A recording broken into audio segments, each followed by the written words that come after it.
బౌపేట్ అంటే మా సర్వీస్లో ఇదొక మంచి మెమొరీ. ఎక్కడున్నా బౌపేట అంటే దాదాపు మా సర్నేమ్స్ అన్నీ కూడా బౌపేటకే మారిపోయింది. రామ్రెడ్డి సార్లే కావచ్చు, నాలే కావచ్చు, దాదాపు ఇక్కడ ఉన్న స్టాఫ్ అందరూ కూడా మా ఒరిజినల్ సర్నేమ్స్ లేవు, మా ఇంటి పేర్లు లేవు. లేకుండా Boupeta Vijayalakshmi madam, Boupeta Ramreddy sir, Boupeta Sammaiah sir, Boupeta Chari sir, Boupeta Padma madam, అంత మమేకం అయిపోయినా మీ పాఠశాలతోటి. బౌపేట దేవేందర్ రెడ్డి సారు, ఎవ్రీథింగ్ అందరూ కూడా అసలు మా సర్నేమ్స్ తోటి పిలవడం మానేసి ఈ ఊరితోటి పిలవడమే పెట్టారు. చాలా సంతోషము. నా సర్వీస్లోనైతే ఈ పాఠశాలలో చేసిన డేస్ అన్నీ కూడా చాలా మెమరబుల్, చాలా ప్రశాంతంగా గడిచిపోయింది. నియర్లీ ఒక 10 years చేశాను. ఎలాంటి ఇబ్బందులు లేకుండా సర్వీస్ కూడా చాలా చక్కగా చేసుకోవడం జరిగింది. కానీ నేను ఇక్కడ 7 ప్రధానోపాధ్యాయుల దగ్గర పనిచేయడం జరిగింది. 7. ఫస్ట్ దేవేందర్ రెడ్డి సార్, ఆ తర్వాత రామ్రెడ్డి సార్, సమ్మయ్య సార్, తర్వాత Satyanarayana sir, Gangadhar sir, Venkateswara Rao sir, Sampath. 7 ప్రధానోపాధ్యాయుల దగ్గర 7 ప్రధానోపాధ్యాయుల దగ్గర నేను పనిచేయడం జరిగింది. వారి దగ్గర ఉండే కొన్ని అడ్మినిస్ట్రేషన్ ప్రాసెస్లో కొంత, అంటే అప్పుడు ఈ ఆన్లైన్ సిస్టమ్స్ అని ఏమి లేకున్నప్పటికీ కూడా, మాన్యువల్ ఉన్నప్పటికీ కూడా వాళ్ళు పాఠశాల నడిపిన పద్ధతులను ఇప్పటికీ కూడా కొన్ని నాకు నేను అన్వయించుకుంటాను. ఈ డెసిషను దేవేందర్ రెడ్డి సార్ ఉంటే ఎలా తీసుకునేది, అప్పుడు రామ్రెడ్డి సార్ ఉంటే ఎలా చేశారు, కొన్ని ఫీడ్బ్యాక్ అట్లా కొన్ని గంగాధర్ సార్ అయితే ఎలా తీసుకునేవారు, సత్యనారాయణ సార్ అయితే ఎలా తీసుకునేవారు, నేనైతే ఎలా తీసుకోవాలి, ఇలా కొంత పాత అడ్మినిస్ట్రేటర్లను నేను కొంత నా అడ్మినిస్ట్రేటర్లో కొన్ని సందర్భాల లోపల అన్వయించుకోవడం జరిగింది. సో నాకు అది అంటే అంటే ఇక్కడ నేర్చుకున్నాను కొన్ని పాఠాలు.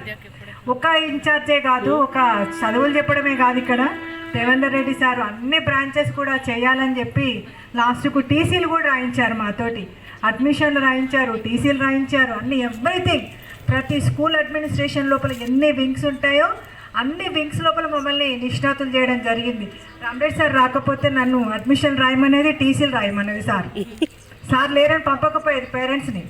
అమ్మాయి ఖాళీ ఉన్నావు కదా రా అని తాళం చేలిచ్చి అవి రాయమనేది.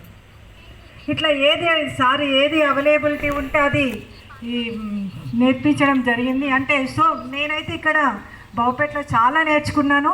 ఒక టీచర్గా, ఇప్పుడు ఒక అడ్మినిస్ట్రేటర్గా కూడా కొంత అన్వయించుకోవడం జరుగుతుంది. చాలా సంతోషము. ఇంకా పిల్లలైతే చాలామంది, నాకు తెలిసిన పిల్లలు చాలామంది వెల్ సెటిల్డ్. కాకపోతే ఒక బాధ ఏంటి అంటే అక్కడ పెట్రోల్ పంప్ ఉంది, ఆ పెట్రోల్ పంప్లో వర్క్ చేస్తారు పిల్లలు. ఎప్పుడైనా ఫ్యామిలీతో అటు వెళ్ళినప్పుడు వాళ్ళు మేడం అని నా దగ్గరకు వస్తారు. మా ఫ్యామిలీస్ అడుగుతారు, ఏంటి పిల్లలు అంటే, బౌపేట స్టూడెంట్స్ అంటే, ఏంటి పెట్రోల్ పోస్తున్నారు, మీరు చదువు చక్కగా చెప్పలేదా.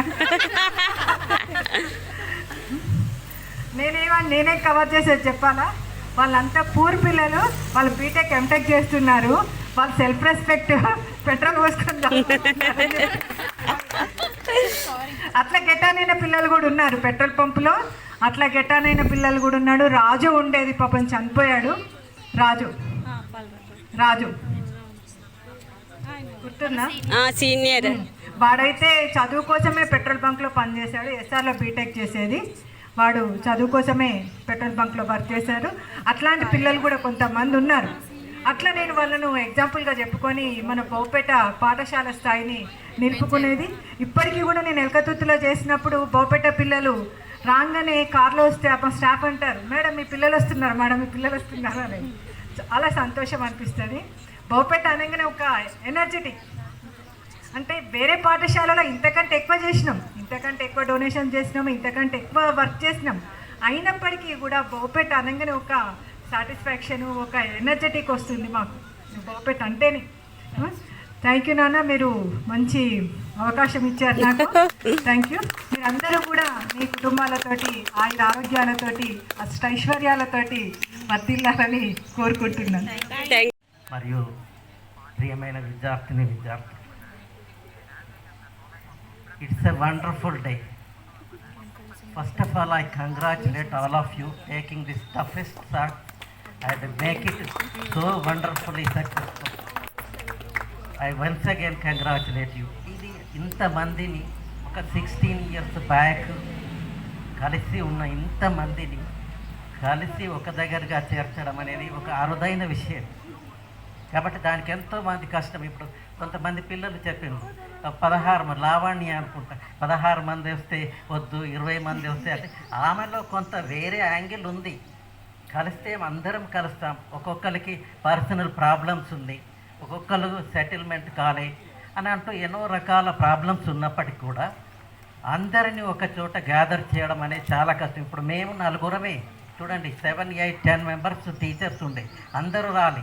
లాస్ట్ టైంలో నాకు కూడా కొంత ఇబ్బందికరమైన పరిస్థితి ఉన్నా కూడా నేను కూడా దాన్ని పక్కన పెట్టి ఇంత అభిమానంతో మీరు పిలిచినప్పుడు ఆ పని అంటే అది కూడా టఫ్ టాస్కే అయినప్పటికీ కూడా మీతో కలవాలని సమయ సార్ ఫోన్ చేసిండ్రు, రామరెడ్డి సార్ ఫోన్ చేసిండ్రు, ఒకసారి పోయి వస్తాం ఆ పిల్లల్ని మనం పిలుస్తూ ఉన్నారు కదా, మన దగ్గర నుండి ఏదో ఒకటి వాళ్ళు కావాలంటారు. లేకపోతే వాళ్ళు లాస్ట్ ఇయర్ ఒకసారి హన్మకొండలో జస్ట్ 1 మంత్ బ్యాక్ చాలామంది, నేను 31 ఇయర్స్ బ్యాక్ చెప్పిన పిల్లలందరూ ఒక దగ్గర హోటల్లో, పెద్ద హోటల్లో మీటింగ్ పెట్టుకున్న తర్వాత మా టీచర్స్ని ఎవరిని పిలవాలి. అయితే అందరూ మేము టీచర్స్ అంటే ఒకసారి అరే వాళ్ళందరూ మీటింగ్ అంటే గ్రూప్లో చేస్తుంటారు కదా, గ్రూప్లో అన్ని మెసేజెస్ అవి టీచర్స్ని అందరినీ పిలవకుండా వాళ్ళే మీటింగ్ పెట్టుకున్నారు ఎందుకు అని అంటే వాళ్ళది ఏంటో వాళ్ళ పర్సనల్ అంటే ఆ వీడియోస్ అన్నీ మాకు పంపించిండ్రు. కానీ మమ్మల్ని ఎవరిని పెట్టకుండా హోటల్ అయితే మేము వాళ్ళని అడగలే, ఎందుకు పిలవలేదు టీచర్స్ను ఎందుకని అడగలే. కాకుండా ఒక్కొక్కరికి ఒక రకమైన ప్రాబ్లమ్స్ ఉంటాయి. అదినా కూడా ఇంతమందిని ఇక్కడ గ్యాదర్ చేయడం గ్రేటెస్ట్ టాస్క్. కాకుంటే ఇక్కడికి వచ్చిన తర్వాత కొంతమంది వాళ్ళ పిల్లలతో వచ్చిండ్రు, వాళ్ళ తల్లులు అంటే మిమ్మల్ని అందరినీ ఇప్పుడు మీ పిల్లల ఏజ్లో మేము చూసిన వారు. కాకుంటే మీరు కూడా అంత పెద్ద పిల్లలను తీసుకొని వచ్చిండ్రు. మా ద్వారా మేము కొన్ని డ్రాబ్యాక్స్ ఉన్నాయని చెప్పేసి మేము అప్పుడు కొన్ని పట్టించుకోలేదు చదువు అని చెప్పేసి ఇవన్నీ ఏమంటారు మీ పిల్లలు వింటారు. కానీ మన ఒక తరం ఇంకో తరానికి అనుభవాలు ఇచ్చేస్తూ ఉండాలి. మీరేమి ఫాల్ట్ చేసిండ్రు, మీరు అప్పుడు ఏమి డ్రాబ్యాక్ చేసిండ్రు మీ పిల్లలకి ఇస్తే వాళ్ళు ఏం చేస్తుంటారంటే వాళ్ళు ఇంకో జనరేషన్కి ఇట్లా పాస్ అవుతుంటారు. కాకుంటే ఒకరోజు మనం ఇట్లాంటి షేర్ చేసుకోవడం వల్ల ఒక 100% ఆఫ్ ఎనర్జీని గ్యాదర్ చేస్తాం. ఈ అనుభవాలు దాదాపు చూడండి, ఎప్పుడు బావుపేటలో పిల్లలు ఇట్లా మాట్లాడి, మా స్నేహితులు ఇట్లా మాట్లాడి, మేమందరం ఇట్లా కలిసి ఉన్నాం అని అంటూ ఒక నెల రోజుల వరకు మన మైండ్లో రిమెంబర్ అవుతుంది. మన మైండ్కి ఒక ఎనర్జీని ఇస్తూ ఉంటాయి. కాకుంటే ఇది ఒక మంచి అవకాశం. ఇక్కడ ఇట్లాంటి అవకాశాన్ని ఎక్కువగా బావుపేట పిల్లలే చేస్తుంటారు. ఎక్కువ అంటే కొన్ని స్కూల్లో వేరు స్కూళ్ళల్లో చేస్తుంటారు, ఇంత అఫెక్షనబుల్గా వేరే ఎక్కడ కనపడదు. కాకుంటే ఈ Bavupeta is a wonderful school and students are very seniors and clever and very affectionate. చాలా ప్రేమ ఎట్లా ఉన్నప్పటికీ చదువులో ఎట్లా ఎప్పటికీ ఉన్నప్పటికీ కూడా వాళ్ళు ఒక రియలైజ్ అయింది, చదువు ఒక వాల్యూని తెలుసుకున్నారు. మా వాల్యూను పిల్లలకి చెప్పుదామనే ఒక జ్ఞానం వచ్చేసింది. అట్లా మమ్మల్ని పిలవాలని ఒక అవకాశం మాకు కూడా ఇచ్చేసి ఈ అనుభవాలను వేరే తరడానికి కూడా పాస్ చేయాలని ఒక అవకాశం, ఒక ఆలోచన రావడం ఇట్స్ ఎ గ్రేట్. కాకుండా ఇక్కడ చూడండి బావపేట ఇప్పుడు పిల్లలు ప్రైవేట్ అది స్కూల్ వాళ్ళని చెప్తుంటారు, లావణ్య అనుకుంటారు మమత మా పిల్లలు ఏం చేస్తుంటారు, వాళ్ళకి అది ప్రైవేట్ స్కూల్లో చదువుతుంటారు. వాళ్ళకి ఏమి అంటే వాళ్ళు వేరే కో కరిక్యులర్ యాక్టివిటీస్ అనేవి ఏమి చెప్పరు. ఒక గవర్నమెంట్ స్కూల్లోని చెప్పినది ఇక్కడ చూడండి ఎంతో రిస్క్ తీసుకునేది. రామరెడ్డి సార్ అయినా, సమ్మయ్య సార్ అయినా, విజయలక్ష్మి మేడం అయినా, వనజా మేడం అయినా, Devender Reddy co curricular active ఒక్కడికి చదువు కాదు. ఇప్పుడు వినోద్ కుమార్ చూడండి, అప్పుడు ఒక వర్డ్ చదవమంటే పక్కన పడేసేది, కానీ ఇంగ్లీష్లోనే మొత్తానికి ఉపన్యాసం స్టార్ట్ చేసింది. కాకపోతే మనం ఏమవుతుంది అన్నీ ఉండాలి. It is communication word. నీకు సబ్జెక్టు ఏమీ రాకున్నా నువ్వు సరిగా మాట్లాడగలుగుతావో అప్పుడు నువ్వు ఏదైనా చేయవచ్చు. But English is a indispensable language, world language. కాబట్టి దాని మీద ఇప్పటి తరమంతా ఏం చేస్తుంది, ఇంగ్లీష్కి ప్రత్యేకమైన టీచర్స్ నాతోనే అపాయింట్మెంట్ అయ్యారు. First batch of the English teachers మేమే. నేను అదివరకు వేరే సబ్జెక్ట్ చెప్పేది, కానీ ఇంగ్లీష్ కూడా చెప్పాలి, ఇంగ్లీష్లో వెనకపడుతున్నారు, వరల్డ్ అంతా ఇంగ్లీష్లోకి వెళ్ళిపోతుంది అంటూ ప్రత్యేకమైన ఇంగ్లీష్ టీచర్ను ఇంట్రడ్యూస్ చేసి ఇంగ్లీష్ లాంగ్వేజ్ చెప్పాలని అంటూ ఉన్నారు. కాబట్టి మీ పిల్లలకు కూడా చెప్పండి, కాకుండా ఒకటే చదువు అని చెప్పకండి. ఒకటే చదువు వస్తేనే కాదు, చదువు చూడండి, చాయ్ వాళ్ళ చాయ్ వాళ్ళ ప్రైమ్ మినిస్టర్ మోడీ, ఆయన ఆ స్టేషన్లో ఛాయ్ అమ్మిండట. ఇప్పటికి కూడా ఆయన యాక్సెప్ట్ చేస్తాడు, నేను స్టేషన్లో ఛాయ్ అమ్మినా అని చెప్తాడు. But is a successful and most powerful political leader in the not only India, is a powerful leader in the world. ప్రపంచంలో ఒక గొప్ప వ్యక్తి. అంటే ఆత్మవిశ్వాసం, నేర్చుకోవాలనే తపన, కష్టపడడం.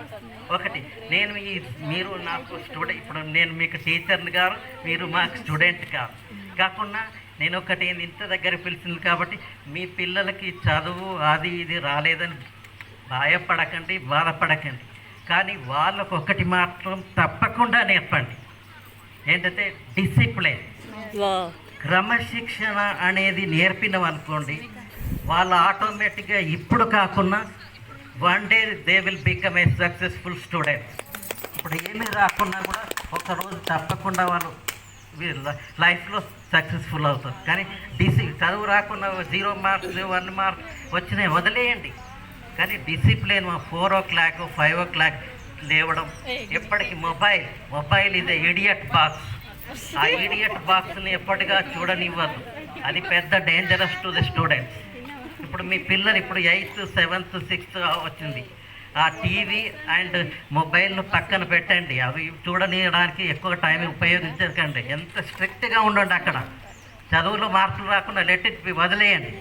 కానీ ఏంటిది ఈ గాడ్గెట్స్, ఈ ఎలక్ట్రానిక్ గాడ్గెట్స్ మాత్రం కేర్ఫుల్గా ఉండండి, కళ్ళు పోతాయి.